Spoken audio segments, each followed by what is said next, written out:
আজ আমরা আলোচনা করব গণিতের সরল সম্পর্কে। এখনো পর্যন্ত অনেক ছাত্রছাত্রীরা আছে যারা কোনটা আগের কাজ, কোন সাইনের আগের কাজ হয় তারা এখনো পর্যন্ত জানে না। তাহলে আমরা কি জানি? আমরা জানি যে সবাই বলে যে যোগ, বিয়োগ, গুণ আর ভাগ। সবাই এটা বলে তো, আগে কি বলে? যোগ, বিয়োগ, গুণ, ভাগ।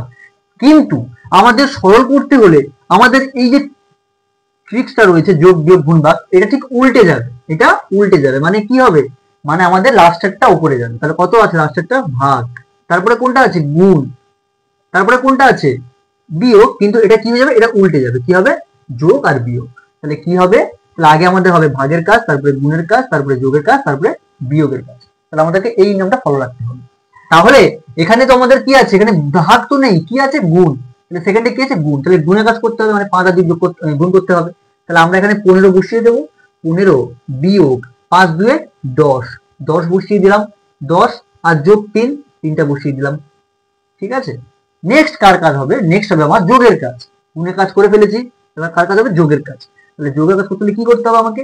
তাহলে 15 বসিয়ে দিচ্ছি সামনের সংখ্যা। এবার এই যে প্লাস 3 যেটা আছে, যোগ 3 যেটা আছে, যোগটাকে আমি সামনে করব।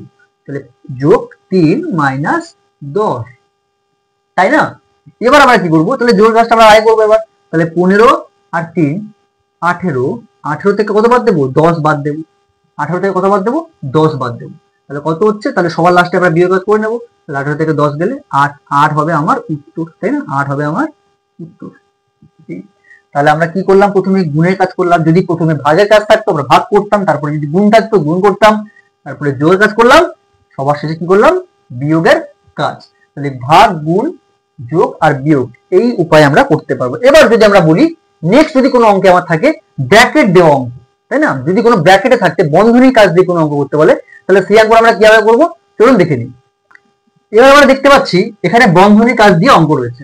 তাহলে বন্ধনীর কাজ দিয়ে অঙ্ক রয়েছে, তাহলে আমরা আগে পাশে লিখে নিই যেটা আমাদের ছিল প্রথমে ভাগের কাজ, তারপরে গুণের কাজ, তারপরে যোগের কাজ, তারপরে বিয়োগের কাজ। এটা আমরা ভালো করে এখানে লিখে নিলাম। এবার তাহলে আমরা কি বলেছি? প্রথমে যদি বন্ধনীর কাজ থাকে, এবার দেখতে হবে তোমাদের যদি প্রথম বন্ধনীর কাজ আগে থাকে তাহলে তোমরা সেটা আগে করবে। আর তোমাদের যদি দ্বিতীয় বন্ধনীর কাজ থাকে, সাপোজ এখানে দুটো বন্ধনী দেওয়া রয়েছে, একই রকম বন্ধনী, প্রথম বন্ধনী, তোমাদের যদি প্রথম বন্ধনীও থাকে, দ্বিতীয় বন্ধনীও থাকে এবং তৃতীয় বন্ধনী থাকে, তোমরা প্রথমে আগে করবে প্রথম বন্ধনীর কাজ, তারপরে করবে দ্বিতীয় বন্ধনীর কাজ, আর তারপরে করবে তৃতীয় বন্ধনীর কাজ, তারপরে তোমরা গুণ, ভাগ যা থাকবে আগে তোমরা সেটা করবে। ঠিক আছে।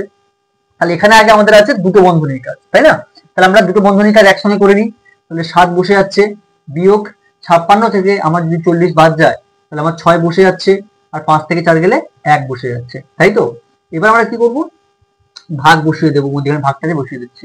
এবার 4 আর 2 করলে কত হচ্ছে? 4 দুগুণে 8, তাই তো? তাহলে এই দুটো করে আমার এটা আসছে, এই দুটো করে এটা আসছে, যোগ কত আসছে? 5।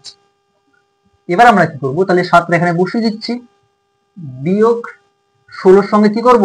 তাহলে আমরা কি বলেছিলাম? ভাগের কাজ। এবার ভাগের কাজ রয়েছে, তাহলে ভাগের কাজটা আমরা আগে করব। তাহলে 8 2 16, তাহলে 2 বসিয়ে দিচ্ছি, যোগ কত হচ্ছে? যোগ হচ্ছে আমার 5। এবার আমরা কার কাজটা করব? এবার আমরা করব যোগের কাজ। তাহলে আমরা কি করব? তাহলে 7, তাহলে 7 থেকে আমরা কি করব? তাহলে 7 লিখলাম। এবার এই যোগটাকে আমরা কি করব? বারবার বলেছি আগের অঙ্কে, যোগটা থাকলে সামনে এনে চলে আসবে, তাই না? বিয়োগ 2। তাহলে 7 আর 5 যোগ করলে কত হচ্ছে আমার? 12। তাহলে 12 বসাচ্ছি, 12 থেকে কত বাদ দেবো? 2 বাদ দেবো। তাহলে এই জিনিসটা মাথায় রাখবে, লাস্টে যদি যোগ থাকে আমার সেটাকে আমরা সামনে নিয়ে চলে আসবো, সামনের সঙ্গে সঙ্গে সেটা যোগ হয়ে যাবে। তারপরে কি করব? তাহলে 7 আর 2 5 যোগ করলে 12, 12 থেকে আমরা 2 বাদ দিলাম, তাহলে কত হচ্ছে? 10। তাহলে 10 হবে আমাদের উত্তর। তাহলে ঠিক এইরকম প্রসেসে কিন্তু আমরা সরলের অঙ্কগুলো খুবই ভালোভাবে আমরা কিন্তু করতে পারবো। আশা করি তোমাদের আমি সরল অঙ্ক হলেও একটু হলেও বোঝাতে পেরেছি। তাহলে মনে রাখবে ফার্স্ট বন্ধনী কাজ যদি থাকে আগে ফার্স্ট বন্ধনী কাজ করব, যদি এখানে ফার্স্ট না থেকে যদি এখানে সেকেন্ড বন্ধনী থাকতো তাহলে কিন্তু আমি আগে এই বন্ধনী কাজটা করতাম, নেক্সট স্টেপে আমি এই বন্ধনী কাজটা করতাম। ঠিক আছে। তাহলে এইরকম ভাবে আমরা সরল অঙ্কগুলো খুব ইজিলি আমরা খুব সহজভাবে কিন্তু করতে পারবো।